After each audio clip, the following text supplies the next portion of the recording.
Hello friends, welcome to your own channel daily stock. तो आज हम आपको नर्मदा जेम्स के बारे में शेयर एनालिसिस बताने वाले हैं। साथ ही में आपको ये भी बताएंगे कि कंपनी क्या काम करती है, कंपनी के कैश फ्लोज कैसे हैं, शेयर प्राइस चार्ट कैसा है, प्रमोटर होल्डिंग कैसी है and quarterly and yearly basis का रिजल्ट करेंगे। हाल फिलहाल कंपनी कैसा परफॉर्म कर रही है ये भी आपको बताएंगे। So let's begin.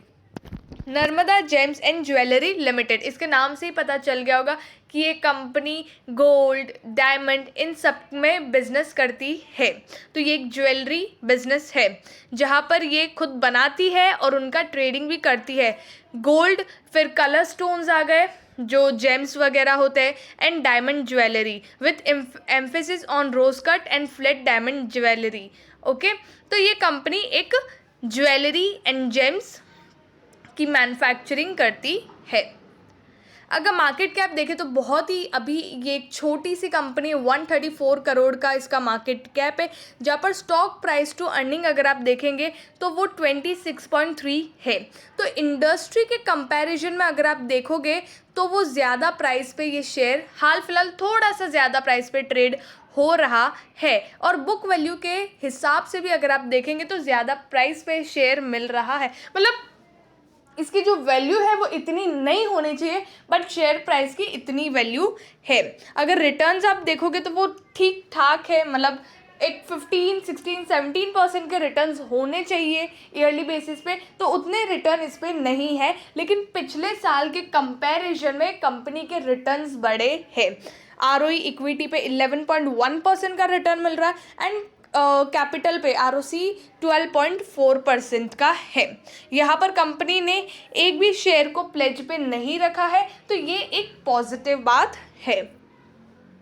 अब यहाँ पर फाइनेंशियल ट्रेंड की बात करें तो 2019 से 2021 तक यहाँ पर डेटा दिया हुआ है ईयरली बेसिस का।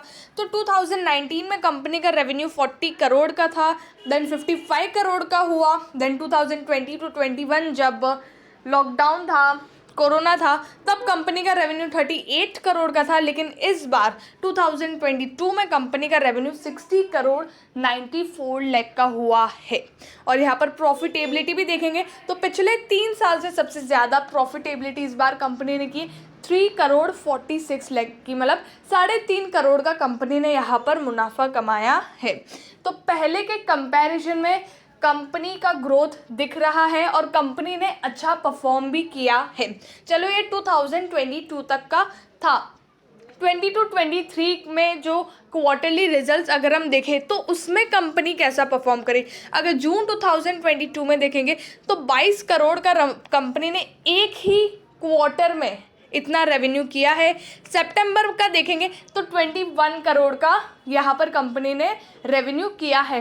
इन शॉर्ट यहाँ पर सामने अगर हम देखें सिर्फ 2 क्वार्टर का, तो यहाँ पर कंपनी ने 43 करोड़ का रेवेन्यू कर चुकी है। जो पहले company quarterly wise 12, 13, 14 crore, 10 crore का रेवेन्यू करती थी, वो अभी एक एक क्वार्टर में 20-20 करोड़ का रेवेन्यू करे। इन शॉर्ट यहाँ पर 40 करोड़ का रेवेन्यू कंपनी ऑलरेडी कर चुकी है, और पिछले साल कंपनी ने पूरे साल में सिर्फ 60 करोड़ का रेवेन्यू किया था। तो अगर 2 साल company 20 crore, I mean 2 quarter में कंपनी अगर 20 करोड़ का रेवेन्यू और कर देती है, तो यहाँ पर इस साल कंपनी 80 करोड़ का रेवेन्यू कर जाएगी। तो इससे ये एक बहुत ही पॉजिटिव बात हो सकती है, क्योंकि क्वार्टरली वाइज अच्छा खासा इम्प्रूवमेंट यहाँ पर दिख रहा है। साथ ही में प्रॉफिटेबिलिटी भी अगर हम देखें तो जून 2022 में कंपनी ने 2.33 करोड़ का रेवेन्यू कमाया है। सितंबर में 0.72 करोड़ का कंपनी ने, आई मीन 72 लैक्स का कंपनी ने यहाँ पर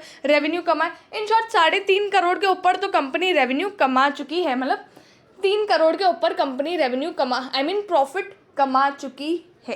तो एक बहुत ही शानदार बात है। सिर्फ 2 ही क्वार्टर में 3 करोड़ का प्रॉफिट दिखा दिया है, तो नेक्स्ट 2 क्वार्टर अभी भी पेंडिंग है।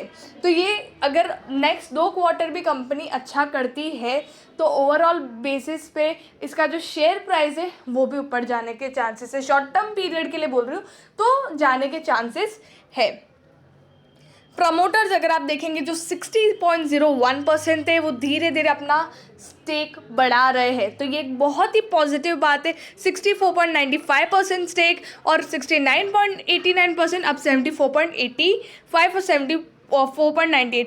तो हर साल कंपनी, हर साल नहीं, हर क्वार्टर में, मतलब एक क्वार्टर छोड़ के एक क्वार्टर कंपनी अपना स्टेक बढ़ा रही है, प्रमोटर्स अपना स्टेक बढ़ा रहे हैं, जो बहुत ही पॉजिटिव बात होती है। ठीक है, मतलब प्रमोटर्स को अपनी खुद की कंपनी पर ट्रस्ट है कि भाई ये बहुत ही अच्छा कर जाएगा। खुद की कंपनी पे जब ज़्यादा ट्रस्ट होता है तो ये एक बहुत पॉजिटिव बात होती है, और लॉन्ग टर्म के पर्सपेक्टिव से भी अगर हम देखें तो बहुत सही बात होती है। तो ये शेयर्स पे अगर आप निवेश करना चाहते हो तो आप इस शेयर में निवेश कर सकते हो। दो ही इन्वेस्टर्स है हाल फिलहाल, प्रमोटर्स एंड पब्लिक के पास अभी 25% का स्टेक है। कैश फ्लोज अगर हम देखेंगे तो वो भी यहाँ पर सुधरते हुए नज़र आ रहे हैं। अभी ऑपरेटिंग एक्टिविटी में -4.53 है, और इन्वेस्टिंग में -0.75, और फाइनेंसिंग एक्टिविटी में अगर आप देखेंगे तो 4.43 है। एट लास्ट हम शेयर प्राइस की बात करते हैं तो 5 ईयर हाई है यहाँ पर 79.45, करंटली 63.55 पे चल रहा है। आज ये 4.79% डाउन था। तो इसका ग्राफ भी आप देख सकते हैं, 5 साल में 12 रुपये का इसका लो था, और अभी 79.45 का इसका हाई भी है, और अभी आप अपने हाई के काफ़ी ज़्यादा पास में है, सिर्फ 12-13 रुपये, हाँ इतना ही कुछ, 15 रुपये जितना ये शेयर डाउन है, बाकी उसी प्राइस पे 15 रुपये जितना डाउन है। तो आप इस शेयर में चाहते हो, मतलब क्योंकि अगर पिछले साल के कंपैरिजन में भी देखें तो काफ़ी अच्छा परफॉर्म कर रही है, और अभी और भी ज़्यादा, ये क्वार्टरली वाइज देखें तो और भी ज़्यादा अच्छा परफॉर्म कर रही है। तो फंडामेंटल वाइज भी देखें और शॉर्ट टर्म पर्सपेक्टिव वाइज भी देखें तो आप इस शेयर में निवेश कर सकते हो। आई होप आपको Narmada James and jewellery limited के बारे में सब कुछ समझ में आ गया होगा। अगर आपको वीडियो अच्छा लगा हो तो please like, share and subscribe our channel. Thank you.